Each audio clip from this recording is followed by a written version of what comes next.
মাধ্যমিকের গণ্ডি পেরোনের আনন্দ এবার কিছুটা ম্লান। এসএসসি ও সমমানের পাশের হার নেমেছে ৬২.25%, যা ১৯ বছরের মধ্যে সর্বনিম্ন।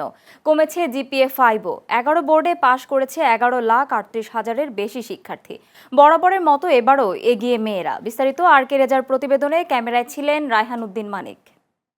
18,29,485 জন শিক্ষার্থী আমাদের ছিল, সেটা উত্তীর্ণ হয়েছে 11,38,877 জন। পাশের হার হয়েছে 62.25। জিপিএ প্লাস পেয়েছে 1,16,676 জন। দীর্ঘ অপেক্ষার পর প্রকাশ হলো এসএসসি ও সমমান পরীক্ষার ফল। কিন্তু ফল প্রকাশের সঙ্গে সঙ্গেই সামনে এলো উদ্বেগের পরিসংখ্যান। এবারের পাশের হার 62.25%, যা 2007 সালের পর সর্বনিম্ন। শুধু পাশের হার নয়, কমেছে জিপিএ 5 পাওয়ার সংখ্যাও। এবারে জিপিএ 5 পেয়েছে 1,16,676 জন।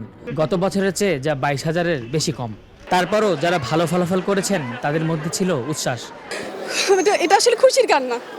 এটা মানে মানে আপনাদের বোঝাতে পারবো না। আর অনেক কষ্ট ও করেছে, আমি করেছি, অনেক কষ্ট করেছি, সেটা আজকে ফলাফল পেয়েছি। অবশ্যই আমরা প্রাউড ফিল করি যে আমার মেয়ে গোল্ডেন এ পাস পাইছে অ্যাবাভ 95 প্লাস মাইনাস।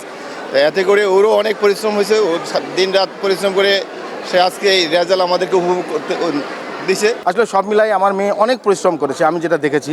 তো এই পরিশ্রমের ফল যেটা পেয়েছি, আলহামদুলিল্লাহ আমি আল্লাহ তাআলার কাছে অনেক খুশি, অনেক, এবং বাবা হিসাবে অনেক বড় একটা গর্বের বিষয়। ফলাফলে এবারও এগিয়ে মেয়েরা। ছাত্রদের পাশের হার 57.86% হলেও ছাত্রীদের মধ্যে পাশ করেছে 66.68%। জিপিএ 5 পাওয়ার ক্ষেত্রেও মেয়েদের সংখ্যা বেশি। আলহামদুলিল্লাহ গোল্ডেন জিপিএ 5 এসেছে, বাবা ফোন দিয়ে বলেছে। এখনো মেসেজে দেখিনি, কিন্তু বাবা ওয়েবসাইটে দেখেছে। আমি গোল্ডেন পেয়েছি সব সাবজেক্টে A+, এবং অনুভূতি অবশ্যই অনেক ভালো। আলহামদুলিল্লাহ মোটামুটি সব সাবজেক্টে A+ যেহেতু এসেছে। আর আমি বলতে চাই আমার স্কুলের টিচার এবং অন্যান্য টিচাররা আমাকে অনেক হেল্প করছে এই জার্নিতে। আমার 4 পয়েন্ট সামথিং আসছে আলহামদুলিল্লাহ। রেজাল্ট আগে তো অনেক ভয় ছিলাম, কাজ শুনতেছিলাম পাশের হার অনেক কম, অনেক বাজেভাবে খাতা দেখছে। কোয়েশ্চেন মোটামুটি স্ট্যান্ডার্ড ছিল, গার্ড ভালোই কঠিন ছিল। তো আলহামদুলিল্লাহ যা পেয়েছি অনেক, মানে এক্সপেকটেশন অনুযায়ী অনেক আলহামদুলিল্লাহ ভালো। বোর্ড ভিত্তিক ফলাফলেও রয়েছে পার্থক্য। 9টি সাধারণ শিক্ষা বোর্ডে পাশের হার 64.05%, মাদ্রাসা বোর্ডে 55.49 এবং কারিগরি বোর্ডে 58.20% শিক্ষার্থী উত্তীর্ণ হয়েছে।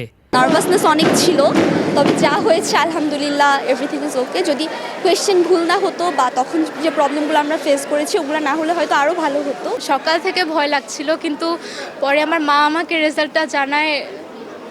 জানি না, আমার মা আমার রেজাল্ট বলতে বলতে কান্না করে দেয়। আমার মা বাবা যে খুশি, এটাই আমার জন্য অনেক।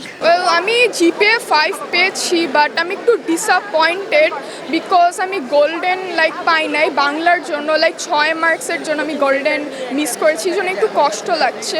ফল প্রকাশের পর আশানুরূপ ফল না পাওয়া শিক্ষার্থীদের খাতা পুনর্নিরীক্ষণের সুযোগ থাকছে। একই সঙ্গে শুরু হবে একাদশে ভর্তির প্রস্তুতি, যা হবে ফল, নম্বর ও পছন্দের ক্রমের ভিত্তিতে অনলাইনে। যদি কেউ কাউকে ভুলভাবে মার্কিং করে থাকে বা যেখানে যা পাওয়ার উপযুক্ত রয়েছে সেটা যদি না দিয়ে থাকে, দেয়াল বি রিভিউ কমিটির সামনে সেই খাতা পুনঃপরীক্ষা করা হবে। এক্স্যাক্টলি প্রত্যেকটি ছাত্রছাত্রী যা প্রাপ্য তা তাকে দিতে হবে। গত 19 বছরে সর্বনিম্ন পাশের হার ও কমেছে জিপিএ 5 পাওয়া শিক্ষার্থীর সংখ্যা। ফলাফলের এই চিত্র শিক্ষার ব্যবস্থার মান এবং মূল্যায়ন পদ্ধতি নিয়ে প্রশ্ন উঠেছে। এখন পছন্দের কলেজে ভর্তি হওয়ার অপেক্ষায় লাখো শিক্ষার্থী। R K Reza, channel S, Dhaka.